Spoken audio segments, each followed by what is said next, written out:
Today we will study about a case study that was happened in Bangladesh and India.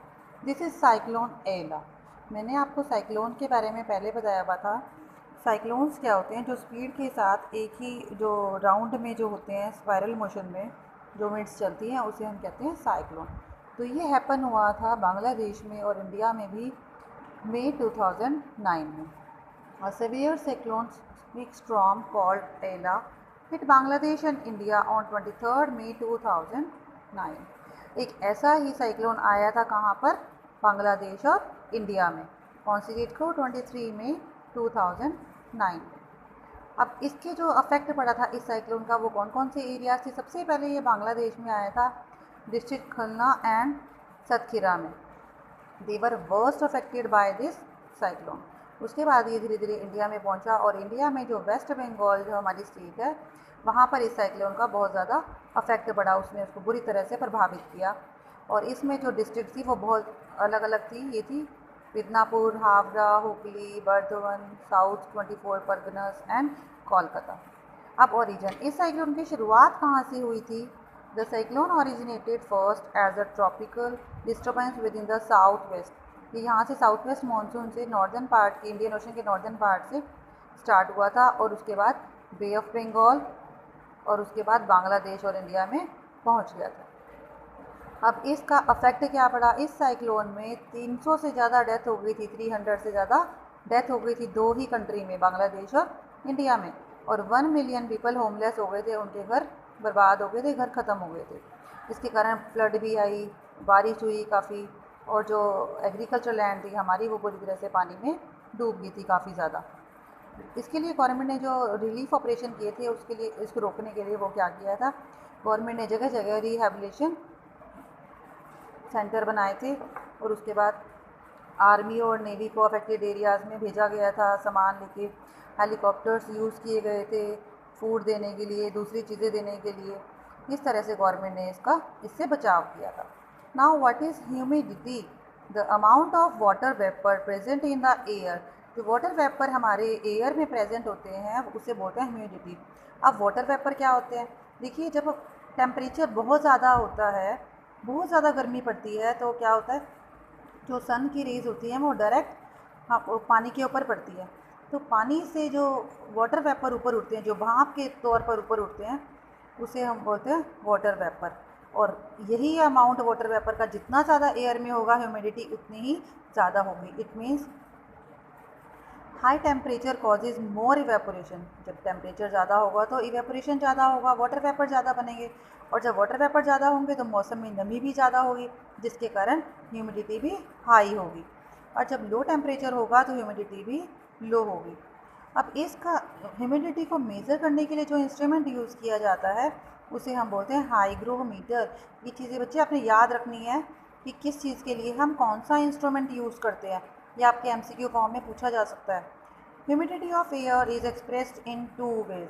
Air की humidity को हम 2 parts में divide कर सकते हैं, absolute humidity, relative humidity. Absolute नाम से पता लग रहा है actual amount of water vapour in a given volume of air. जो एक्चुअल अमाउंट होता है वाटर वेपर का हमारे एयर में गिवन टेम्परेचर पे, जो एक्चुअल अमाउंट होता है उसे हम बोलते हैं एब्सोल्यूट ह्यूमिडिटी, और इसे मेज़र करते हैं हम ग्राम पर क्यूबिक मीटर में।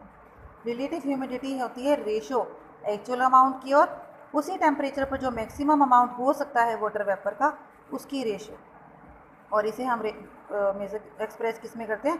परसेंटेज में। This is a formula of relative humidity.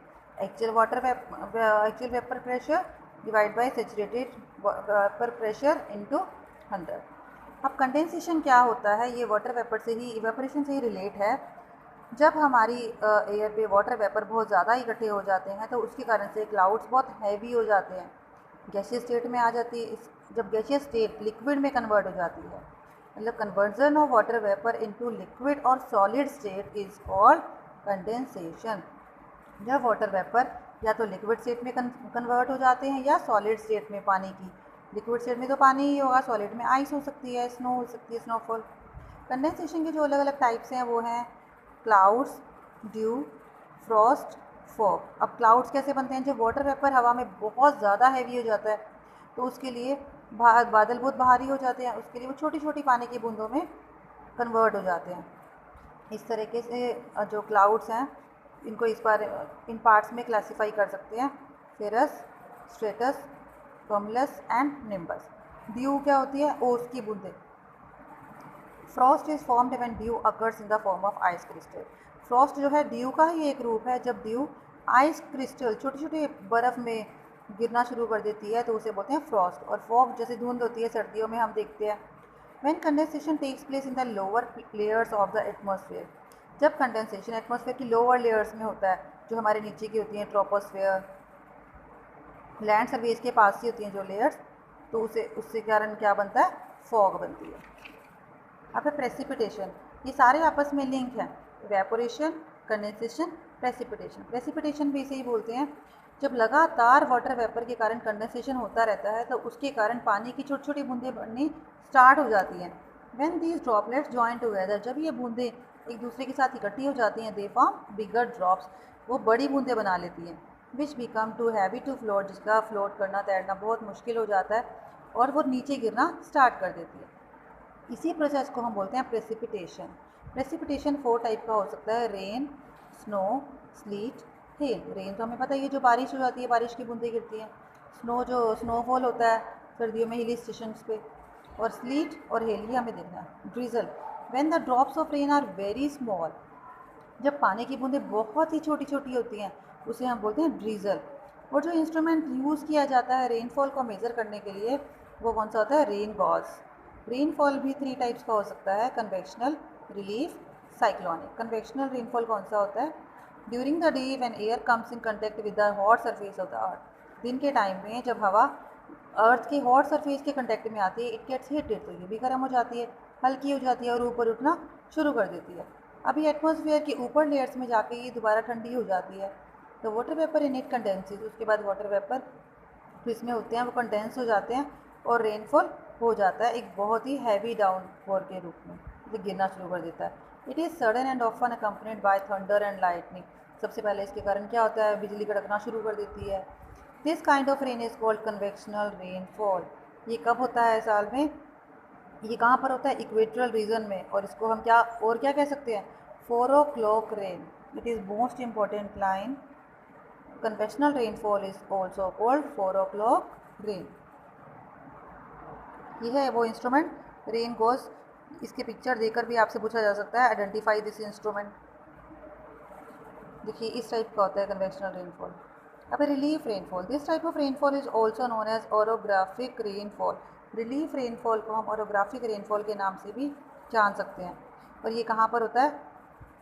When a range of mountains और hills lies in the path of moisture bearing winds, जब ये हवाएं चल रही होती हैं मॉइस्चर वाली और इनके बीच में माउंटेन्स आ जाते हैं, तो जो गर्म हवा होती है, मोस्ट एयर होती है, ये ऊपर उठने को फोर्स करती है when it meet an obstruction. लेकिन इसके बीच में माउंटेन्स आ जाते हैं तो वो एयर क्या करती है? As the air moves upward is starting cooling. जब ये ऊपर उठती है